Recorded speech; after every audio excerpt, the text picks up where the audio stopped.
Hello, I'm Ryan. I'm a nutritionist and a co-founder of Dawn Bridge Malaysia, and I'm back for another video for Thắp Đèn Xanh community to answer your questions about nutrition for special needs children. So let's dive right into it. So today we have a question from Miss Young. What is the Gfcf diet and how do I start? Now, this is yet another great question because the Gfcf diet is one of the most popular dietary intervention for people with ASD. Now, essentially, Gfcf stands for gluten-free, casein-free. This diet is actually a diet that avoids all gluten and casein.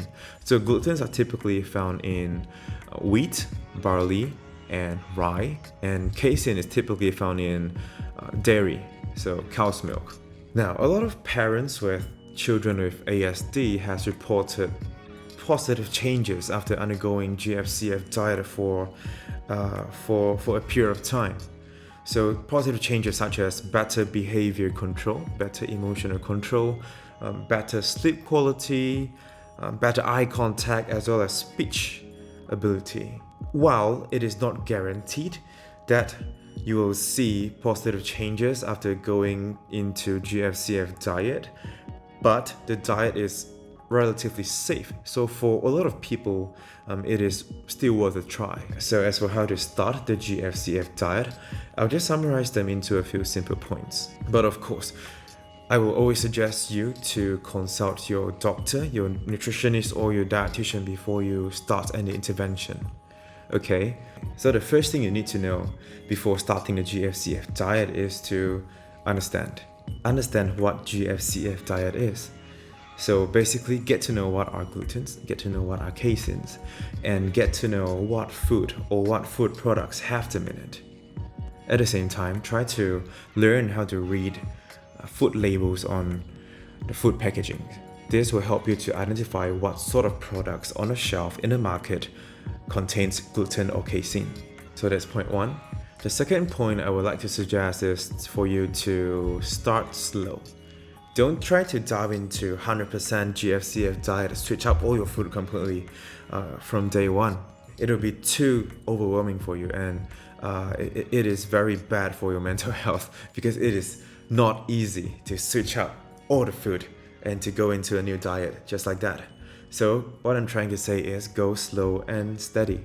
You can always introduce or replace a new gluten-free food or casein-free food into your diet every week. So one new food every week. So slowly work your way into complete elimination of the diet. According to my experience, there are some families that take up to 3 to 6 months to get into 100% Gfcf diet. So no rush, take your time, go slow and steady. So the third point would be food diary, or food journal as some would call it.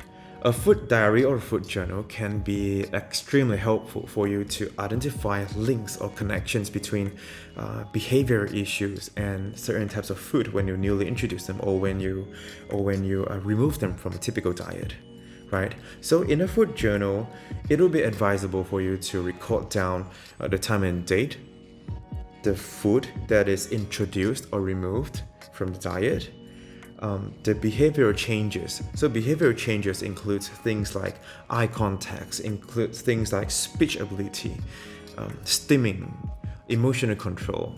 You can also record down the occasion or the events during of when the food is introduced. So is it a birthday party, or is it a typical day, or is it just everyday lunch, or is it a family outing somewhere? Okay, you ate out or whatever. So any details that you can put into the food journal, you can record. So basically, cramp in as much details as you can so that you can analyze the data and you can identify if there's any improvements or is there any symptom triggering foods. Okay, so number 4, try to keep a well-nourished or a healthy, balanced diet for your child, because GF diet is typically associated with calcium and B vitamins deficiencies due to the fact that you had to eliminate all the cow's milk, all the dairy, and bread and cereals, which are typically rich in fiber and B vitamins. So observe and monitor whether if the typical Gfcf diet is balanced and well nourished. And if you're unsure, I would really suggest you to consult your nutritionist or your doctor to see if your child or your children requires any supplements to promote their healthy growth. Okay, so that is all for today. Thank you for watching, and I'll look forward to the next question.